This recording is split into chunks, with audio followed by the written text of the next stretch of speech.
तो आज के इस वीडियो में हम उन बच्चों के लिए जिन्होंने अभी बेसिक ग्रामर पढ़ना शुरू किया है और आप लोगों को वर्ब को कहाँ लगाएं, किसके साथ लगाएं, किसके साथ डू लगाएं, किसके साथ डज लगाएं, किसके साथ एज लगाएं, किसके साथ आर लगाएं, किसके साथ एम लगाएं, हैज किसके साथ, हैव किसके साथ। तो ऐसे हेल्पिंग वर्ब से रिलेटेड या फिर मेन वर्ब से रिलेटेड जो भी प्रॉब्लम्स हैं शुरुआत में, उन सभी प्रॉब्लम्स को हम लोग इस वीडियो में वन बाय वन सॉल्व करेंगे।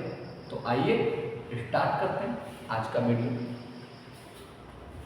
आज हम बात करने वाले हैं जनरली, ये वीडियो किसके लिए है, ये बेसिक है ग्रामर का और इसमें हम चर्चा करने वाले हैं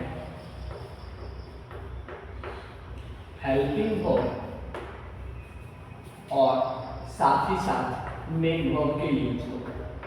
हम लोग हेल्पिंग वर्ब के यूज को पढ़ेंगे और मेन वर्ब के यूज को भी पढ़ने वाले हैं। ओके, तो सबसे पहला जब हम लोग टेंस पढ़ते हैं तो प्रॉब्लम आता है कि V1 किस में लगाएं, V5 किस में लगाएं, डू किस में लगाएं, डज किस में लगाएं। तो इसके लिए सबसे पहले चर्चा V1 किस में लगाएं और V5 किस में लगाएं। अब बहुत को पता नहीं, जिन बच्चों को नहीं पता है कि V1 कैसा होता है, V5 कैसा होता है, तो परेशान होने की कोई जरूरत नहीं। V1 जो होता है ना, वो मेन फॉर्म होता है वर्ब का। मेन फॉर्म का मतलब ओरिजिनल फॉर्म, यानी वर्ब का जो ओरिजिनल मीनिंग होता है वो V1 होता है। जैसे किसी ने कहा पढ़ना, तो पढ़ना क्या है, पढ़ना, तो उसका मीनिंग क्या हो, रीड। तो ये जो है ये मेन वर्ब और ये V1 है। तो V1 सबको पता चल गया कि किसी भी वर्ब का जो ओरिजिनल मीनिंग है वही क्या है, V1। अब बात किसकी करते हैं, V5 की। तो जब हम लोग V1 में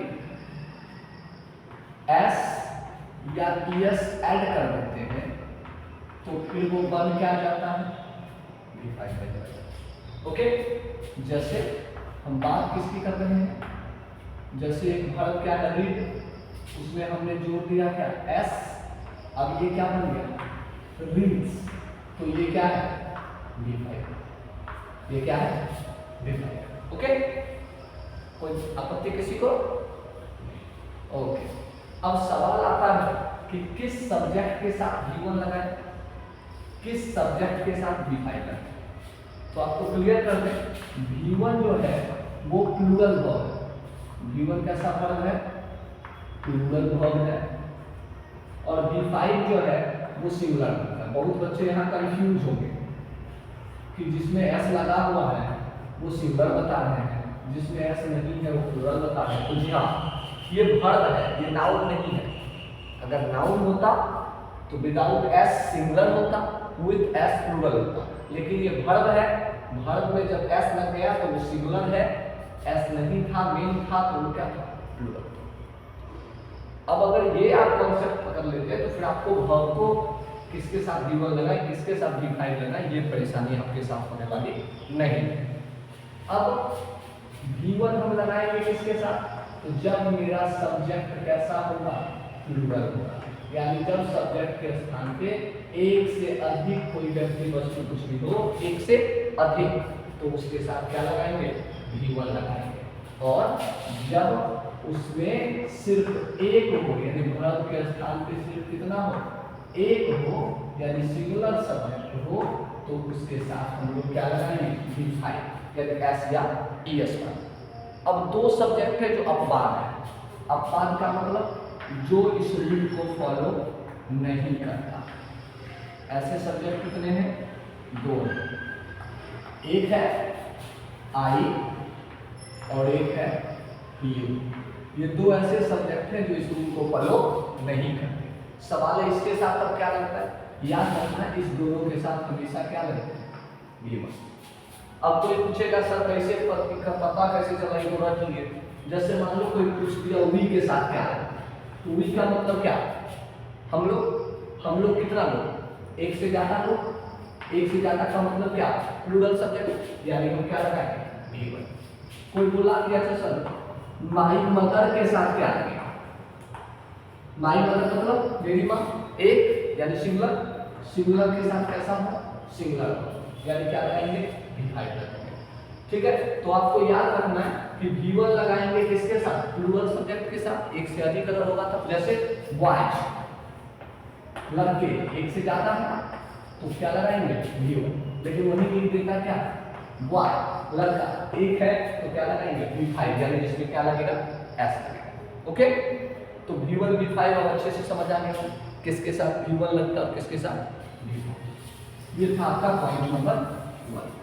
अब सेम टाइप से, ये था आपका पॉइंट नंबर 1। अब हम लोग सेम टाइप में बात करेंगे पॉइंट नंबर 2 की। यहाँ चर्चा होगी डू की और यहाँ चर्चा होगी डच की, कि डू किसके साथ लगता है और डच किसके साथ लगता है। सिंपल सी बात है कि किसके साथ हम डू लगाएंगे और किसके साथ डच लगाएंगे। तो फिर से रिपीट करें, डू जो है वो प्लूरल फॉर्म है। डू कौन सा फॉर्म है? Plural form. और डच जो है वो सिंगुलर फॉर्म है। बस इतना जिसका क्लियर हुआ आगे तो ऑटोमेटिक क्लियर हो जाएगा। डच कौन सा फॉर्म है? सिंगुलर। ओके, डू किसके साथ लगेगा? तो क्लियर है पहले से कि डू लगेगा प्लूरल सब्जेक्ट के साथ। कैसे सब्जेक्ट के साथ? Plural subject. और डच किसके साथ लगेगा? तो सिंगुलर सब्जेक्ट के साथ। यानी अगर एक होगा तो डच लगाएंगे, एक से ज्यादा होगा तो डू लगाएंगे। ओके, एक होगा तो डच लगाएंगे, एक से ज्यादा होगा तो डू लगाएंगे। क्या इसमें भी अपवाद है? तो जी हाँ, इसमें भी अपवाद है, इसका भी एक्सेप्शन है। अब इसका एक्सेप्शन क्या है? तो ध्यान रखना, इसमें आई और यू अगर ये दोनों मिल गए तो आप उस रूल को फॉलो नहीं करेंगे, इस दोनों के साथ डू लगाएंगे। क्या लगाएंगे? डू।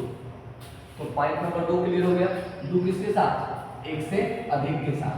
डच किसके साथ? एक के साथ। अगर आई और यू मिल गया तो उनमें कोई, तो उसके साथ फिर से क्या करना है? डू, क्योंकि वो क्या है? अपवाद है जो रूल को फॉलो नहीं करता। ओके, अब हम लोग आपके पॉइंट नंबर 3 की ओर चलते हैं। सवाल है इज किसके साथ लगाएंगे? सवाल है एम किसके साथ लगाएंगे? और सवाल है आर किसके साथ लगाएंगे? सिंपल जवाब है, इज लगाएंगे हम सिंगुलर सब्जेक्ट के साथ। इस सब्जेक्ट के साथ, सिंगुलर सब्जेक्ट के साथ। एम लगाएंगे हम सिर्फ आई के साथ और आर लगाएंगे प्लूरल सब्जेक्ट के साथ। ओके, मीन्स ये कि अगर एक हो संख्या तो इज लगाना, एक से ज्यादा हो संख्या तो आर लगाना। और आई जो है अभी तक अपवाद में चल रहा था, यहाँ आई के लिए अलग से कौन सा फर्ज है? अब एक इसमें भी अपवाद है और इसमें सब में 2 अपवाद, आई और यू। तो आई तो खत्म हो गया, आई के साथ एम लगेगा। अपवाद क्या है? यू। तो यू के साथ आपको क्या लगाना है? ओके, तो ये हमने आज आपको पॉइंट टाइप 1, टाइप 2, टाइप 3 बताया। एक और टाइप कर लेते हैं, प्रेडिक्टेंस का क्लियर हो जाएगा। चौथा पॉइंट है कि हम हैज कहाँ लगाएं और हम हैव कहाँ लगाएं। किसके साथ हैज और किसके साथ हैव? ओके, तो हैज हम लगाएं, ये हैज है क्या? तो ये एक सिंगुलर वर्ब है। कैसा वर्ब है? सिंगुलर। हैव क्या है? तो ध्यान रखोगे ये एक प्लूरल वर्ब है। कैसा वर्ब है? प्लूरल। तो हैज किसके साथ लगाएंगे हम? तो क्लियर है, जब सिंगुलर वर्ब है तो किस सब्जेक्ट के साथ लगाएंगे? सिंगुलर सब्जेक्ट के साथ लगाएंगे। और जब है प्लूरल वर्ब है तो ये किसके साथ लगाएंगे? Plural subject. यानी अगर एक संख्या में हो तो उसके साथ हैज, एक से ज्यादा संख्या में हो तो उसके साथ है। इसमें भी 2 अपवाद हैं जिसमें आप ये रूल फॉलो नहीं करेंगे। एक में है, एक से ज्यादा में है, वो रूल फॉलो नहीं करेंगे। अब इसके अपवाद कौन से हैं? तो जैसे ही आपको अंग्रेजी में कोई दो बात बोले सब्जेक्ट की जगह पे, तो फिर सिंपल सा बात आता है, एक आता है आई और एक आता है यू, और इस दोनों के साथ आपको हमेशा क्या करना है लगाना है। बाकी इस दोनों को छोड़ के फिर आपको देख लेना है कि अगर एक है कोई, जैसे मेरा भाई, मेरी माँ, राम, श्याम, मोहन, सोहन, तो है लगा, और एक से ज्यादा है तो है। तो आज बस इतना है, फिर अगले दिन पास्ट टेंस और फिर फ्यूचर टेंस। धन्यवाद।